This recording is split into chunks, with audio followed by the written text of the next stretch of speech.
And hello and welcome to Open, the show opening the Bronx and the rest of the world right to you. I'm Daren, Jaime, and today we'll update you on what's happening in and around our borough, as well as across New York City. Coming up, we'll discuss the priorities New York State Governor Kathy Hochul focused on in her first State of the State address. Then, we'll learn about the importance of the community board. We'll give you some more details a little later on in the show. Then afterwards, we'll talk about how one bank is providing financial services to help serve the community and small businesses. And then finally, we'll discuss how one organization is working to ensure a high-quality education for New York students facing academic barriers. So stay tuned because all this and much more is heading your way. Right now, we're officially open.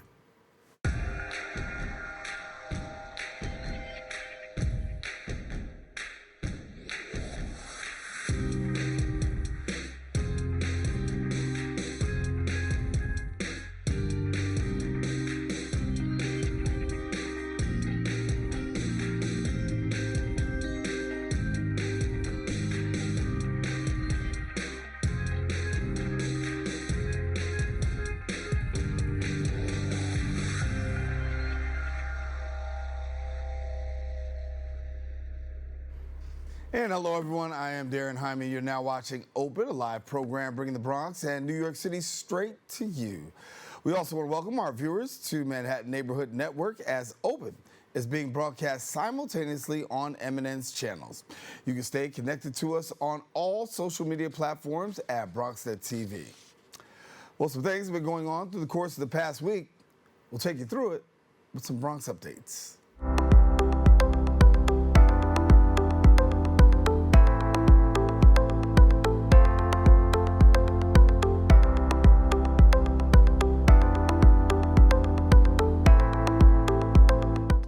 We start off with education news, particularly SUNY and CUNY students.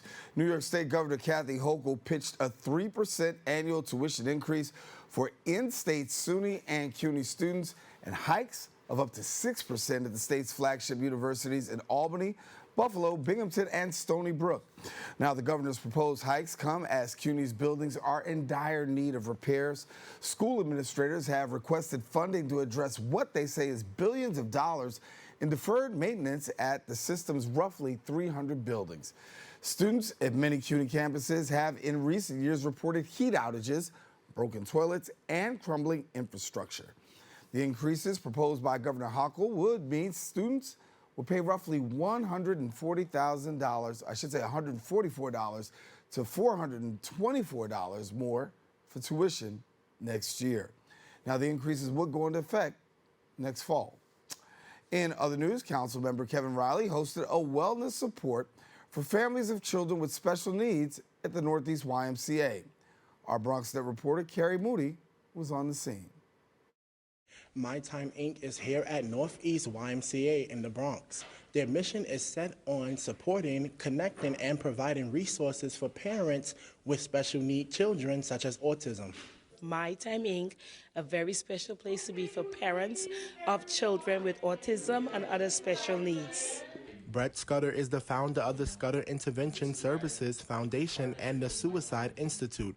He is here partnered with My Time Inc. to share his knowledge on emotional support. So we provide emotional wellness support for people who are going through life challenges, crisis in life, around a number of different things, but focusing on helping them to manage life with giving them life skills and the tools they need for whatever challenges come their way, they're able to face them in a positive and effective way. Councilmember Kevin C. Riley, Chief of Staff Simone Jones tells us the why behind this crucial event for District 12. Councilmember Riley has spearheaded this programming in our district specifically because there was a lack and there was a need. So he's a firm believer in planting little seeds where he can so that we can bridge the gap. This is just the beginning for My Time Inc. and Councilmember Kevin C. Riley, and 2023 is already looking to be a bright and resourceful year for the Bronx. Reporting for BronxNet, this is Kyrie Moody. Great conversation there. Thank you, Carrie. That's all the time we have for our Bronx updates. We are taking a quick break, but we do have more open when we return. Most hiring algorithms would scream me out. Some bosses couldn't see me as a leader. I've run this place for 20 years, but I still need to prove that I'm more than what you see on paper.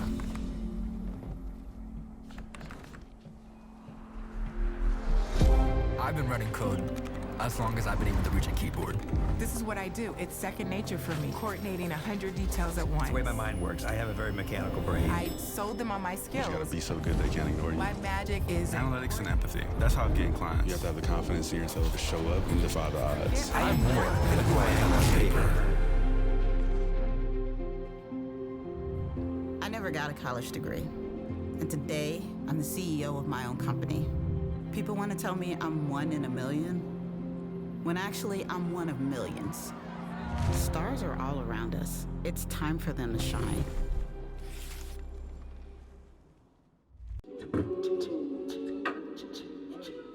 Man, it's lonely. Like, going through life lonely. There is the therapeutic aspect of music, just expressing how you feel. I'm going to talk to Howie about his feelings, make it into a song.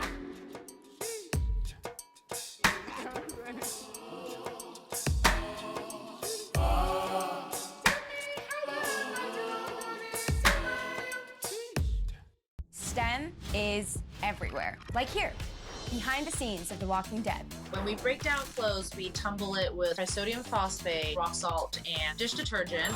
We stitched together images of our model and created a 3D set that could be walked through in a VR headset. We're able to turn 12 walkers into 1,000 walker hordes. STEM can create new worlds on and off the screen. What will you make with STEM?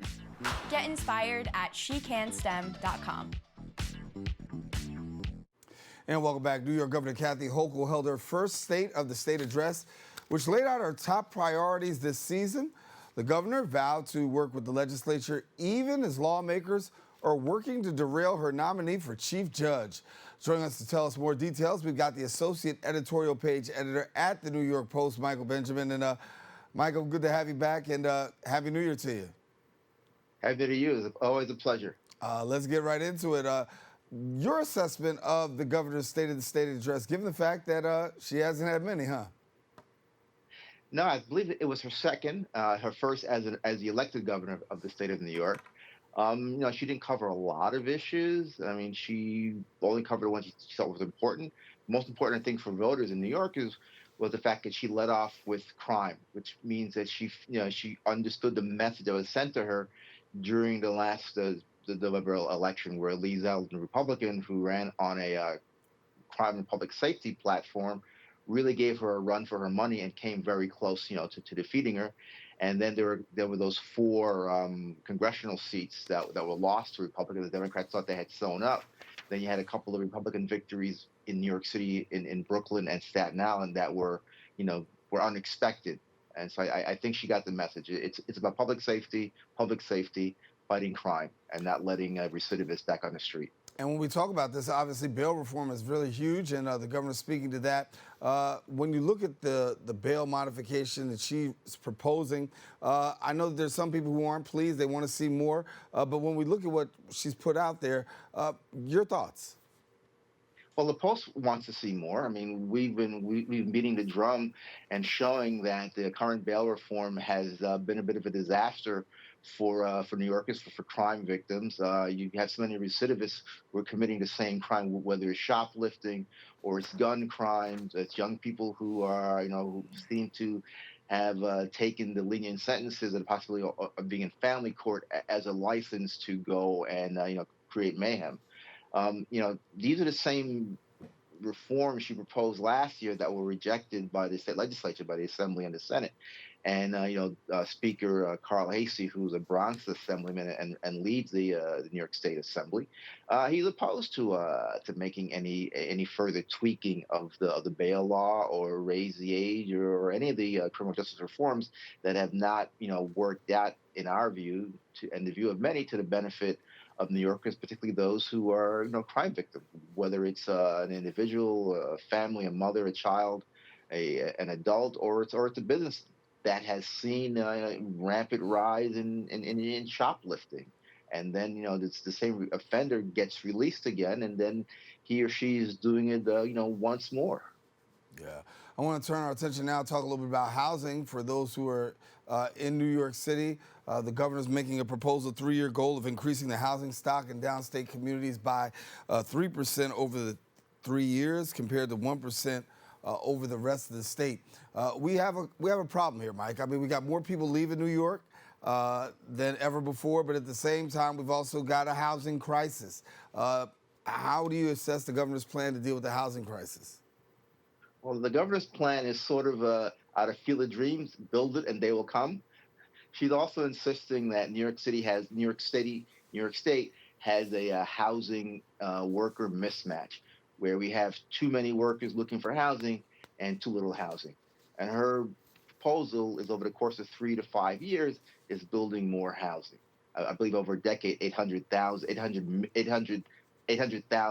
new units across the state of New York.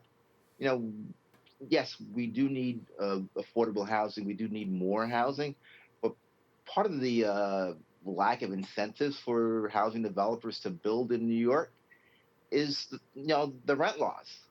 The rent laws have been, some economic studies have shown, they've had a negative effect on encouraging, people to become landlords, people to build housing, to be able to offer rents that, will sustain the building, not about making landlords rich, but about being able to maintain buildings or building services so that people can afford to live comfortably, and not in, dilapidated or rodent-infested places where the elevators are sketchy, that kind of thing.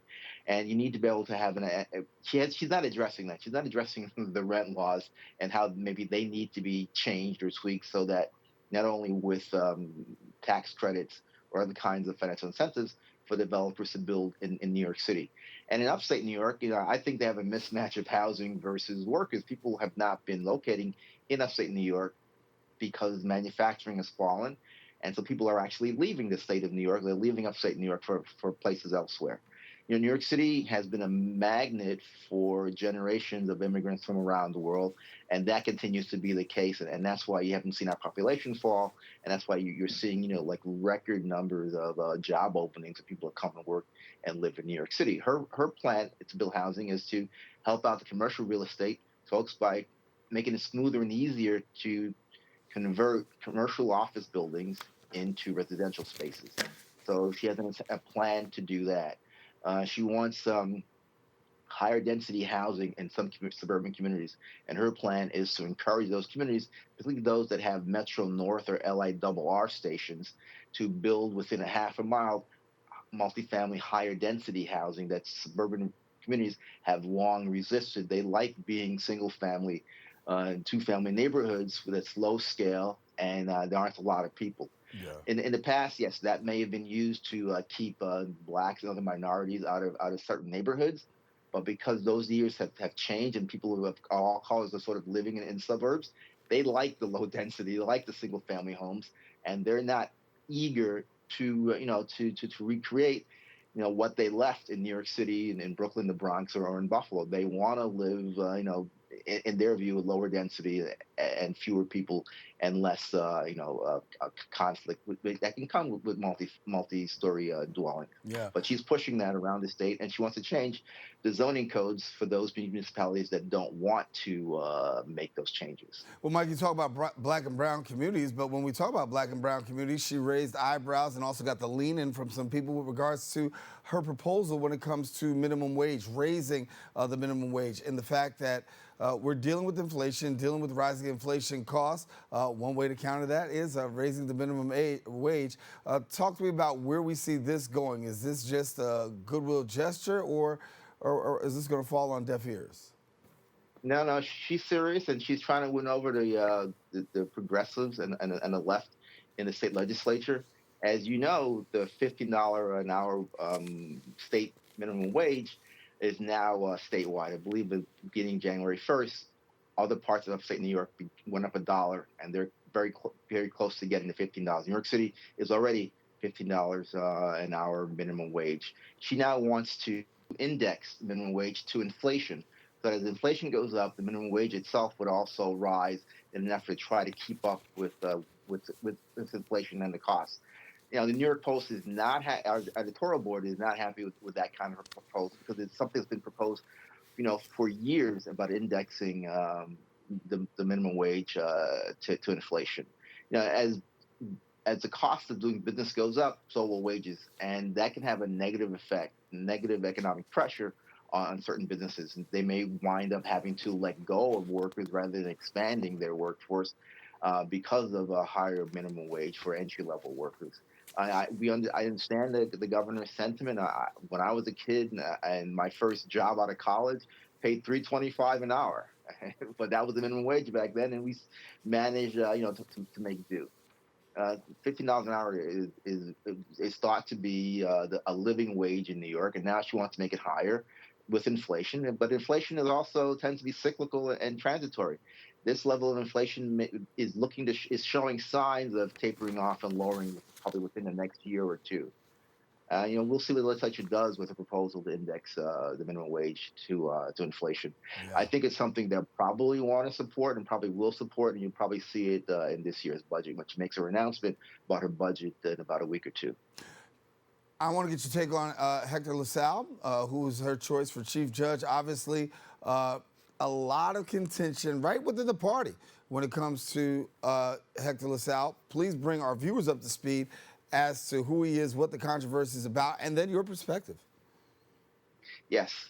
Judge Hector LaSalle is a justice in the Second Department, Appellate Division here in New York, Brooklyn, and I believe Nassau County and Long Island, where he hears appeals cases. But to start with the history, though, is that he's up for chief judge of the State Court of Appeal, which is sort of our Supreme Court, the highest court in New York State. The previous Court of Appeals Chief Judge, Janice, resigned about a year ago, last year sometime. She left her office, created that vacancy, and the governor nominated Hector LaSalle based on a 7-person list that was sent to her by the state's judicial nominating committee, and she chose him among the 7 to be her pick for chief judge, based on his administrative skills, his years as a justice, and his judicial temperament. And he qualifies under those categories. The state Senate has now run by Democrats, has to advise and consent the governor, her pick, and that means talking to LaSalle and getting his views, and then bringing him to the floor for the rest of the Senate to weigh in and to vote him up or down. There are many, at least 15 state senators, mostly all Democrats. Many of them we the Post classified as far left, have expressed opposition to Judge LaSalle based on 3 or 4 cherry-picked cases that don't give you the full breadth, in our view, of his judicial temperament and how he decides. So he's been categorized as anti-woman, as anti-abortion, anti-civil rights, and anti-worker rights, and that is far from the truth, and it's far from what the cases that they're citing actually say. And they want to claim that he's anti-woman and anti-abortion because he ruled that then Attorney General Eric Schneiderman didn't have the right to get some of the records of a pregnancy center, which is something that people who are pro-life and opposed to abortion do have set up in order to, in their view, counsel women about whether they want to have a child. And the Attorney General Stedman at the time claimed that the pregnancy centers were practicing medicine without a license. And he wanted their donor list. He wanted to see the resumes of all their staff. And the Second Department Court of Appeals, Second Department Appellate Division ruled that you can have you can look at them as not practicing medicine, but you cannot have certain records which are irrelevant to your issue. And he was ruling on the law and not on any kind of political or personal point of view when it comes to issue of abortion. On workers' rights, there was the case where Cable Vision wanted to sue some labor leaders for things they had said to defame the company, and they wanted to sue them in their individual capacity, not as union members or union leaders, because there's a state law that says you can't do that.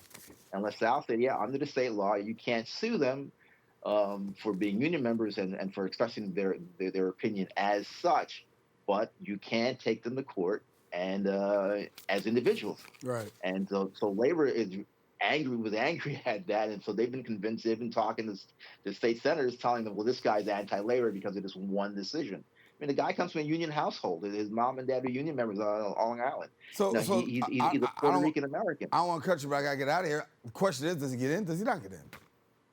I believe he gets in. On Wednesday at 10 o'clock, they were going to begin the hearings to look into his record, and there are 19 senators on the Judicial Committee. I believe 7 of whom are Republicans. He only needs 9 votes to get out of committee to go to the full Senate to vote on him. And I think once he gets out of committee, he'll go to the floor, and he'll be approved, consented to by the state Senate in the majority. Those 14 to 15 to 20 members of the Senate who are opposed to him, they'll be in the minority, and Hector LaSalle will be the next chief judge of the New York State Court of Appeals. Yep, and not only the first, also the first state Latino judge as well. All right, well, we got to wrap it up there then. Thanks so much, Michael, for being with us. Appreciate you spending some time and breaking it down for us. Thank you, my pleasure. All right, now for more information, you can follow Michael on Twitter at SquarePegDem. We encourage you don't go anywhere. We'll be back with more Open coming up right after this. ¿Qué color? Perfecto, amigo. Gracias. Thank you. What's wrong, mijo?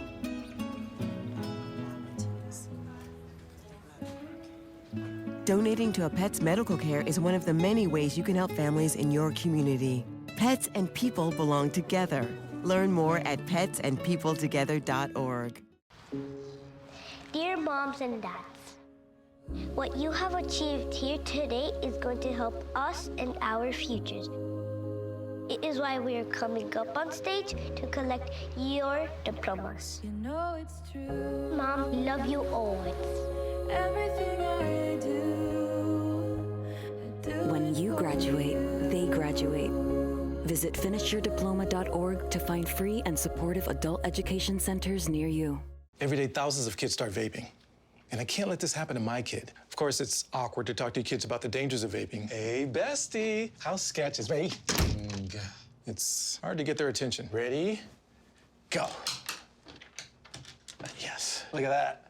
You even turn yours over. So if you want to talk to your kids about the dangers of vaping, you have to get it trending. Right, backpack kid? Let's do it. First, invite your kid to do the vape talk. Let's try this. All right. Why is he here? Yeah, I gotta get it trending, honey. Come on. To the left. To the right. Let's go.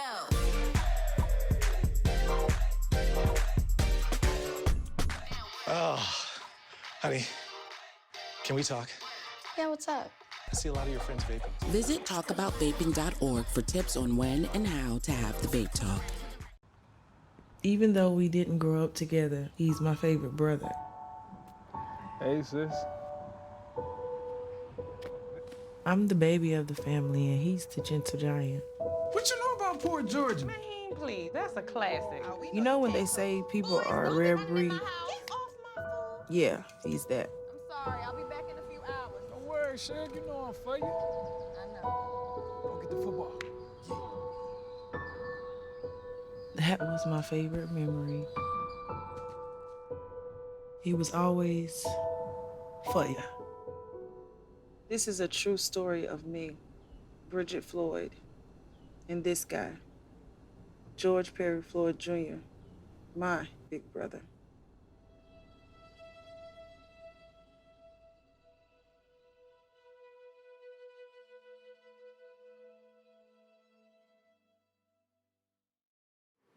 And welcome back. Being a New Yorker means playing an active role in shaping your local communities. And one way to do it is to get involved with your local community board. Community boards assess the needs of their own neighborhoods, meet with city agencies, and make recommendations to the city's budget process to address them. Here now, sharing more details, is Community Board 12 Chair Beatriz Coronel. And then we've got the second Vice Chairman, John Isaac, the Chairman of the Public Safety Committee, Alfredo Figueroa, and treasurer of Community Board 12, Tollyne Dickerson. And we welcome you all. Got the whole family of Community Board 12 here on Open. Got you here this morning. Thank you so much. And I want to start first with you, Beatriz, as we talk. You know, there is that saying that goes around that all politics is local. And when we talk about what goes on politically in our community, having a local involvement really is the way to make things happen. Absolutely, and thank you so much for having us, Daren. Good day to you, good day to everybody watching. And what you're saying is super important. A lot of times we focus on the bigger processes, and the local is one of the most important, which is why all of us are here today. We recognize and understand that the local level, addressing community needs, assessing the needs, and then bringing it to our local elected officials is where it's at. And so we are really like volunteers, in essence, doing the work for the people, by the people. And so we're super excited to be here to share more about what it is that a community board does and the benefits of having a community board and being involved in your local community board. Yeah, let me bring John in. He's got a lot of boots on the ground, and he's been doing this for a minute. But to have the opportunity to be the vice chairman of the community board and then also chairman of the Transportation and Capital Projects Committee. Talk to me about that, because as you have a board, of course you have various committees, but drill down a little bit to me and to our viewers, what exactly does your responsibilities entail? My duties include everything about moving the citizens of Community Board 12 through the neighborhood. Our duties are, we're actually the grassroots of the government, where we're the connection between the politicians and the elected officials. And any problems that you have with transportations, the roads, the MTA, the buses, the trains, we solve those problems. Alfredo, I want to bring you in too now. I mean, talking with you, we've known each other for a minute, but I know that, listen, you are still on the battlefield yourself. So give us a little bit about public safety, because many times when we hear when there are situations that go awry, we hear whether it's NYPD or fire department, we're working with community leaders. But I know that this is a portion of what you deal with. Talk a little bit about that. Thank you, Daren. Thanks, BronxNet, also for always being a part of our local our news coverage. So Alfredo Figueroa, the chair of the Public Safety Committee. I've been on this particular board for over 12 years. I love what I do. Public safety deals with public safety. We have an involvement with the police department, which is the 4-7 precinct. We work very well with our community affairs officers there. We have a great CO. And we have a very good relationship between the precinct and the community. Actually, maybe one of the best relationship, I think, in the whole city. But we also deal with the fire department, Office of Emergency Management, and anything that has to do with emergencies. That's what our committee, consists of. Yeah. And Tollyne, let me bring you in to get a chance to talk to you about youth and educational services. Youth, very important in the community, and the fact of having educational services. We talk about sometimes overcrowded classrooms, teacher, parent issues, things that maybe, signage outside, traffic. These are all things that I know that you tackle. But talk to us a little bit more about the work. Good morning, family. It's a pleasure being here with you. I figured the best way for me to discuss this is, first of all, I changed the name of the committee some time ago to the Education and Youth Services Committee, because at this time, it's what is, more prevalent for us was dealing with our youth. So I figured it would be easier for me if I just read to you my mission statement I wrote, which tells you exactly what's going on. Mm-hmm. So we collaborate with public and private schools, colleges, and universities, teachers, parents, and guardians, along with all community stakeholders, to ensure positive educational outcomes for our community. The goal is to improve educational services provided to the community in our district and collaborate with other communities in the boroughs. This community will serve as a liaison between community members, mental health providers, and New York City Department of Education, including but not limited to libraries, parent advocates, parent associations, CEC District 11, educators and principals, and school safety, Administration for Children's Services, District Attorney's Office, New York City Department of Youth and Community Development, and local organizations and nonprofits. I myself I'm a retired teacher, retired educator, administrator from the Department of Education. So I've been, as you say, boots on the ground, Daren, for some period of time. And I worked for the Police Athletic League for over 43 years. Yeah. So it's a lot. And right now, our children need us more than ever. So, Beatriz, how do you get more people involved? If there's somebody out there watching right now saying, listen, you know what? I want to be a part of this because there is a way I can be connected. There is a way that I can have my voice heard or possibly even make an impact. And that is in my local community board. So what do people do who are out there saying, hey, you know what? Maybe I want to join my community board? Honestly, this is how to do it, right? Putting it out there, spreading the word and building awareness and having platforms like what you're giving us right now is what yields that outcome where people become more invested and interested and curious as to what's happening within their communities. And I want to point out that about a year ago, we actually did an assessment of our own within the community to kind of get a feel for what is it that the residents of this community are interested in, what they feel is lacking. And so there were a lot of things that came up, definitely public safety, housing, under-resourced neighborhoods. Mental health was also at the top because of the pandemic. We saw that the needs grew within this community. This actual district was one of the hardest hit at the prime of the pandemic. And so healthcare is also super important. And so having platforms like this is really what affords us the ability to connect with the masses within this district and invite them to join and take part and be have their voices heard. Yeah. Alfredo, before we go, I want to get a chance to hear from you. Your work with the community board, been long-standing, but talk to us about what you feel Community Board 12's impact has been on the borough of the Bronx and New York City. Well, like I said, Community Board 12 is a tight-knit community, hardworking homeowners up here. It's good to join the community board. There's a lot of aspects in joining it. We have land use committee, housing committees. You could find out what's going on in your community. Our impact is that, we're here for the community and they come to us for guidance, help, and we always have an answer or somewhere to send them to whenever they need our assistance. So I want to let our viewers know that, listen, you can get connected to Community Board 12. And I got to tell you guys, thank you. And ladies, I'm sorry. Thank you so much for joining us and being with us. The great work that you're doing at Community Board 12. I think it's important that we have an opportunity to understand what goes on, not just talk about the issues, but how you guys actually do what you do. And I'm glad that we were able to do that here this morning. So thanks for being with us. Thank you. Thank you. Thank you, Daren. Thank you. All right. And just want to share. Yeah, thank you. Want to share some community board notes with you now. If you are interested in becoming a part of the community board, listen, there are applications that have opened in 4 of the 5 boroughs in the year 2023. The links and the deadlines, well, let's talk about Brooklyn. Brooklyn's deadline is February 14th. Queens is February 16th. Manhattan, March 17th. Staten Island, applications accepted year-round. And then the Bronx.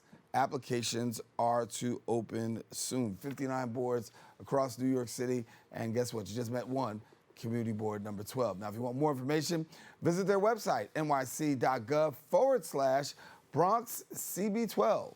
And then follow them on Facebook at CB12 The Bronx. We encourage you to don't go anywhere. We got more open coming up right after this. Is it time yet? It's time. Put a stone time for dinner. Oh, terrific. Pasta dinner. Donating pet food is one of the many ways you can help families in your community. Pets and people belong together. Learn more at petsandpeopletogether.org. How do you know when you've made the right decision? It's the feeling you get in your gut. The one that tells you what's right or wrong. It's the one that says, sure, I can have a drink.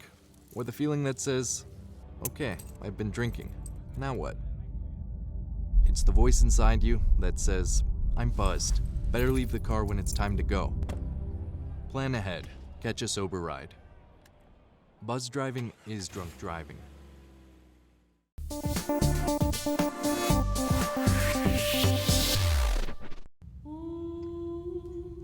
Hey, boss. Okay? I said I'm fine.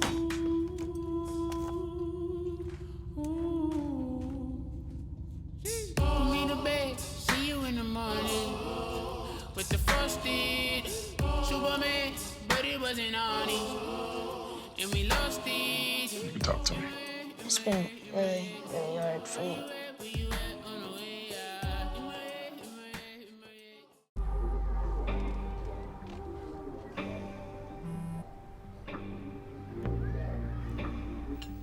I don't know why you're so sad. You've got a roof over your head. Bro, you gotta stop with that depression stuff. That's a white people thing. Escúchame, en esta casa los hombres no lloran.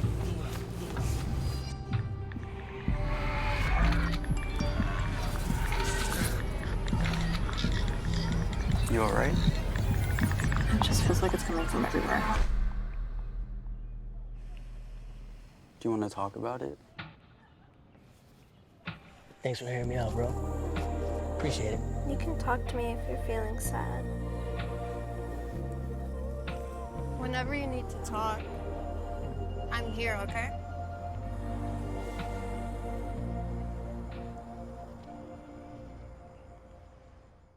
Ridgewood Savings Bank recently announced the relocation of its White Plains Road branch to a new state-of-the-art space with services better to serve the needs of all the communities and small businesses.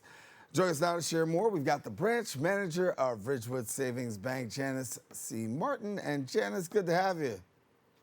Thank you. Good to be here. Congratulations. You are in a new place and in a new space. Yes. And first of all, how's it feel to be in a new space?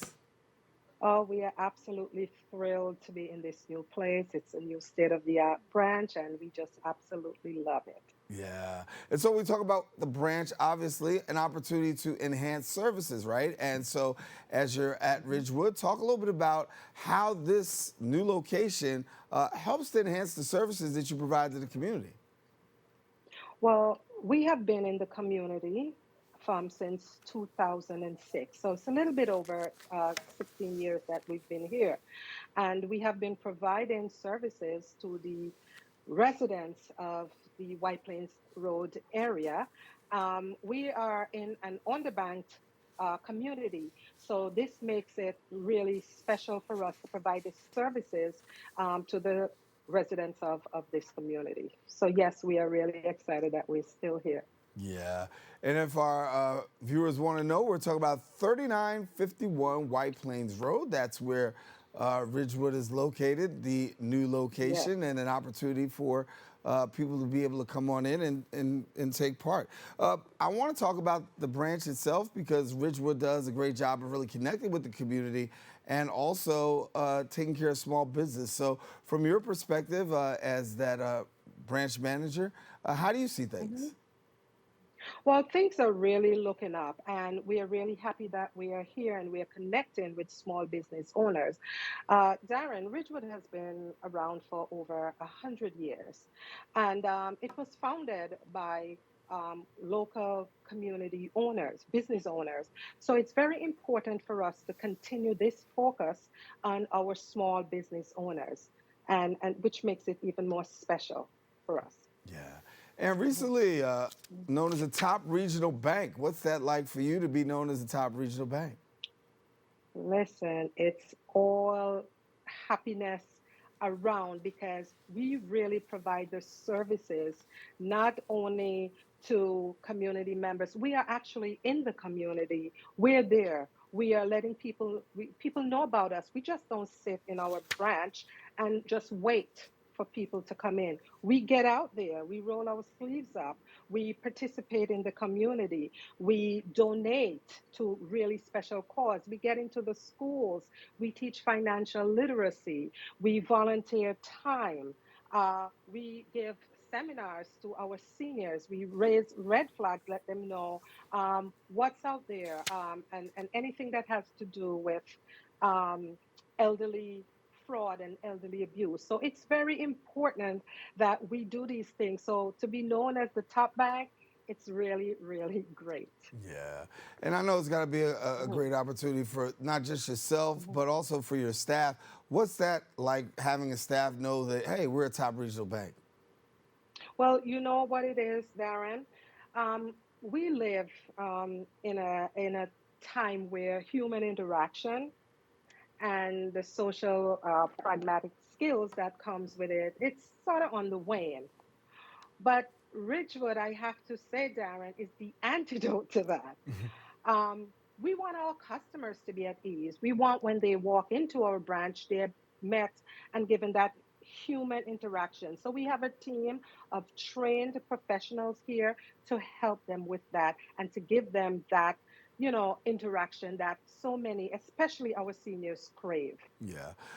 Talk to me a little bit about this. Small business is the lifeblood of America. If we don't have small business, we've got major problems here in this country. And so they rely on banks and institutions to be able to help them to navigate managing and keeping their business afloat. So for you, I know that there's a program that you have, the SBA loan, 7A loan program. Can you share with some businesses a little bit about that? Yes. Well, the SBA 7 loan is a loan that is there for the small business owner. It's a loan that is going to help them to grow and succeed in their business. There's a lot of information that's on our website at ridgewoodbank.com.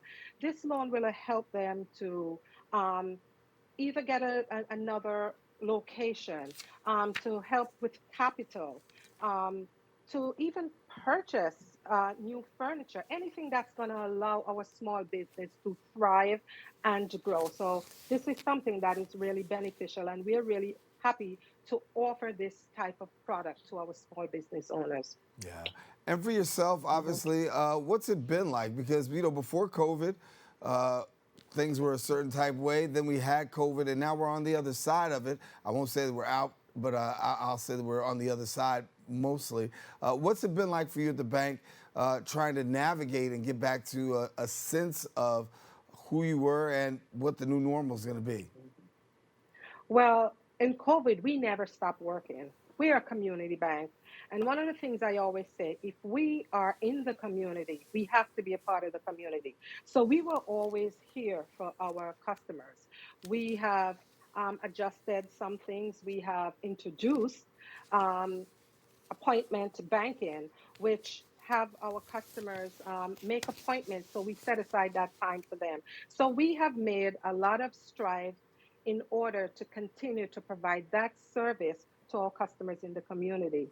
So yes, we did make some adjustment, but it has worked out for us. Yeah. And for yourself, how do you feel about the community impact that you're making? Because in order to be named by 2022 Forbes Best In-State Bank, that's got to be a good feeling. But talk to me about your thoughts about the impact of the community through Ridgewood. Well, Ridgewood believe in community. It's one of our core values that we've founded on.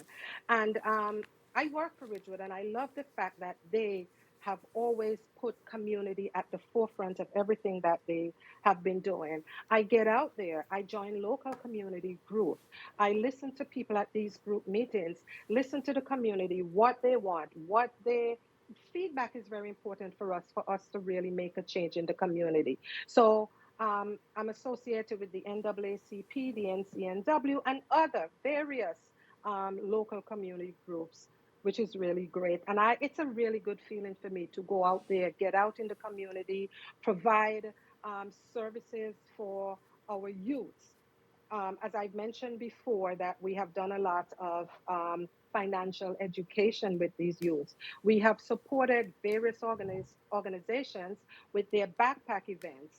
We have volunteered at Soup Kitchen. So the thing that Ridgewood love, and for me, Daren, it's very important for me that we keep focus in the community, because I not only work in this area, I live in this area too. So it's important for me to see the things that Ridgewood continuously do in not only just my community, but in every community in which it serves. Yeah, Janice, I want to tell you, you're doing a great job. Thank you so much for the work that Thank goes on in you. Ridgewood. And certainly, hopefully, we'll see you soon and see you around. She is the Assistant Vice President and Branch Manager. In case you're just joining us, Ridgewood has a new facility for the community to come on to take a look at. 3951 White Plains Road. It's just a few blocks away from its former site, but we're glad to have you, and thank you and congratulations. Thank you so much for having me. All righty. Well, I want to let you know if you want more information, please go ahead and visit the website at ridgewoodbank.com and then also follow them on social media at Ridgewood Bank. We encourage you to don't go anywhere. We'll be back with more Open right after this.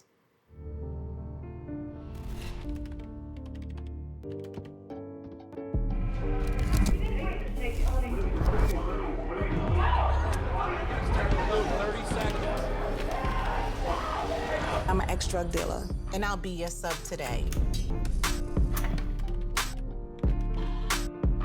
Can you see anything different as a pill?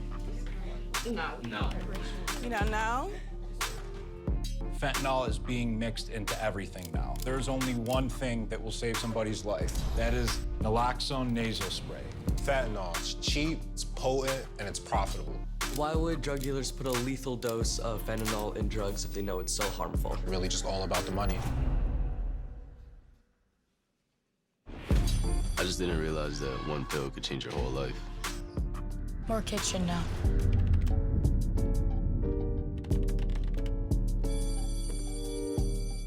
I'll see ya. After a basketball game, a black teenage boy, Brandon, reads his texts in his family group chat. Auntie Flo, congrats on the big win. Mom, that's my baby. Brandon replies, thanks y'all. In a park, his sister Maya texts, where are we celebrating? Dad replies, home. Mom texts, I got dinner going. Auntie Flo replies, ooh, I can't wait. Then receives a FEMA flood watch text alert. She texts the family, anyone see that weather alert? We need a plan to stay safe, especially after last year. Ready has a list of resources at ready.gov/plan. In his workshop, Dad sends a photo of emergency supplies and texts, looks like we need flashlights and batteries. Leaving a store with a shopping bag, Brandon replies, I got us covered. Mom texts, I'll check in with Grandma and Papa.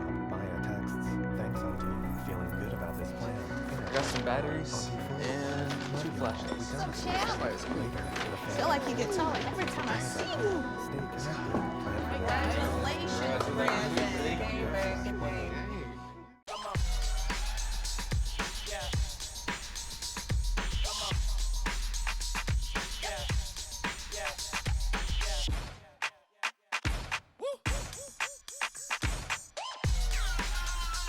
You're not gonna get it all right.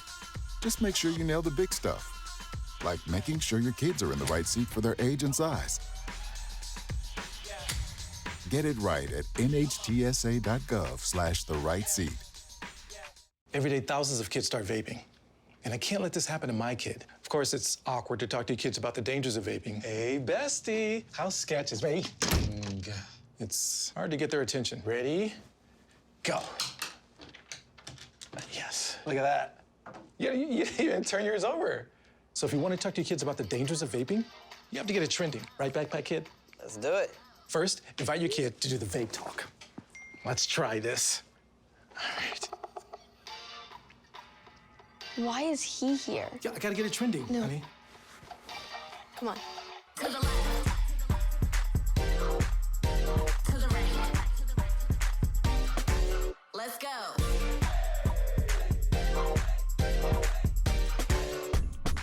Oh, honey, can we talk? Yeah, what's up? I see a lot of your friends vaping. Visit talkaboutvaping.org for tips on when and how to have the vape talk. And we are back. Advocates for the Children of New York have worked to ensure a high-quality education for New York students who face barriers to academic success. New York City Mayor Eric Adams appears to be backing down from his plans to reduce funding for schools because of declining enrollment after facing criticism for budget cuts to schools last summer. Joining us now is the Policy Director of Advocate for Children of New York, Randi Levine. And we thank you so much for joining us, Randi, and glad to have you sharing with us. And we'll start right there talking about the mayor and, him backing down. When you look at the budget and you look at where it's going right now, how do you feel that children are being affected by this new budget? This year, the majority of schools saw reductions to their budgets based on declining enrollment.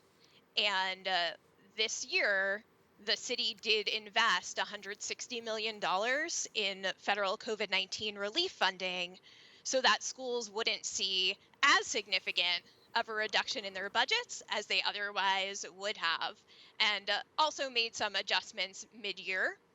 The plan had been to further reduce that assistance for next year to only $80 million. So we're relieved that the city is not moving forward with that additional planned cut, but we know that school budgets were reduced this year, and that's a concern. How much, I'm sorry, I didn't mean to cut you off, but talk to me about how much is COVID really playing a part of this? When we look at these numbers and the fact we talked about drastic numbers of enrollment, and then you're looking at drastic numbers in terms of being cut. How much can we attribute this to COVID and other factors? I think that there are a number of reasons why we've seen declining enrollment over the past few years in our schools, but it is having an impact on budgets, which are largely driven by per pupil funding. We are also concerned that there are some specific targeted initiatives to help students that are only funded through June. And unfortunately, the mayor's preliminary budget does not extend funding for those programs. And so that's a real concern for us. You mentioned programs, but you got to talk to us and tell us exactly what are those programs that you deem important that need to be extended past June. So we're concerned about 4 programs that have city funding that is expiring in June. One of them is called the Mental Health Continuum, which is an interagency partnership to help students with significant mental health needs access expedited mental health care. You just talked about the impact of the pandemic. We have a youth mental health crisis right now. And so we need additional resources to help students with mental health needs, and certainly can't be cutting back on them at this time. Another program helps immigrant families to participate meaningfully in their children's education by ensuring that key information about the education system gets to them, that they can understand. This is a $4 million initiative, again, funded only until the end of this school year. And particularly at a time when we've seen an influx of additional immigrant families, we need more funding to help parents participate meaningfully and understand what's happening in their child's education, certainly not less. For children who are homeless, the city gets a lot of credit for launching a new program to place Department of Education coordinators in shelters to help students living there get to school every day and get the educational support they need. But that funding is also in jeopardy because it's only in place through the end of this school year. And then finally, the city recently announced the launch of a new program to provide early childhood education and care to children who are undocumented, who had previously been excluded from some of the city's early childhood education programming. So it's been exciting to see that initiative get off the ground, and we want to ensure that it can continue beyond this year. Share with us some insight as far as teacher-student ratio. We know that there's a lot of high-needs schools out there. The question is, do we have an adequate enough amount of staff to really deal with some of these high-need schools? There's definitely a need for additional staff. We often look at the ratio of social workers to students and see that we need more social workers in order to be supporting students. We see a need for additional bilingual teachers, especially at a time when we have additional students enrolling who need bilingual instruction. Special education providers. We see a number of areas where there are shortages that need to be addressed. Yeah. I want to go back to the early childhood education and care for children who are undocumented. That is a huge number. We know that we've got a lot of undocumented students who are attending these schools, but yet and still the need for services continues to arise. Are you optimistic that we'll see this continue past June? Well, every student in New York City has the right to be in school. We're really talking about some of the early childhood and childcare programs that have excluded children who are undocumented because of some federal eligibility criteria. We think that it is so important to ensure that the youngest children have access to early childhood education regardless of their immigration status. And so we do hope that the mayor will include funding for that initiative as well as these other initiatives in his upcoming executive budget that will be released a couple months from now. Yeah. So have you had conversations with the mayor's office with regards to this? I know that you're upset, well, I should say disgruntled with the fact of what the budget looks like. But talk to us about the conversations with the mayor's office. What have you heard? And is there any possibility about revisiting? We've been talking to the Department of Education, City Hall, as well as City Council. And we've heard a lot of support for these initiatives. So we definitely want to work with all players as the city budget process moves forward to ensure that funding is put back into the budget for next year and beyond. We don't want to have to play a budget dance every year where funding gets taken out and then we have to see, is it going to be put back or not? For the sake of these programs, and especially for the children and the families who benefit from these programs, it's such a better scenario to have long-term stable funding. Yeah. As we get ready to wrap up, I want to ask you a question because you are the policy director. What policies should we be paying attention to in the year 2023 here in New York City? Well, there are so many important education conversations that are happening right now. Certainly funding is a key one, and so I'm so glad that we're talking about it today.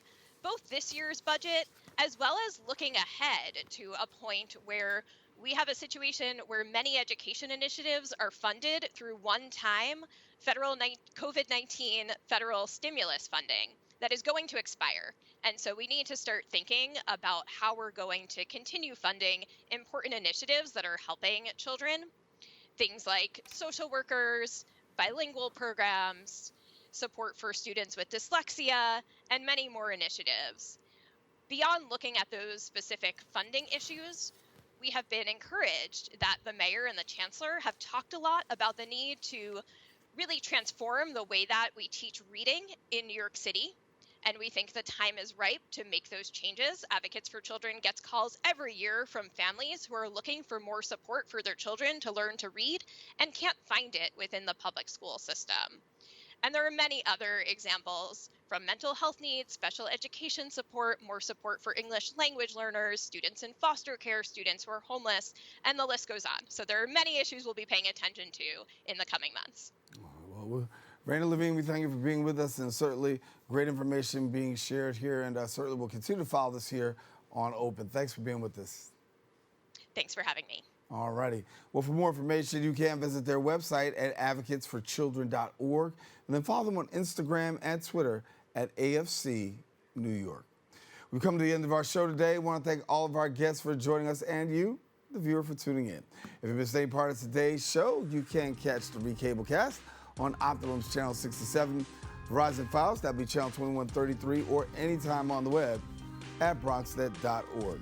You also can catch a brand new episode of Open with Rena Valentine on Friday. This wraps up this episode. I'm Daren Jaime. Make sure to keep this channel wide open. We're saying take care. God bless. We'll see you soon.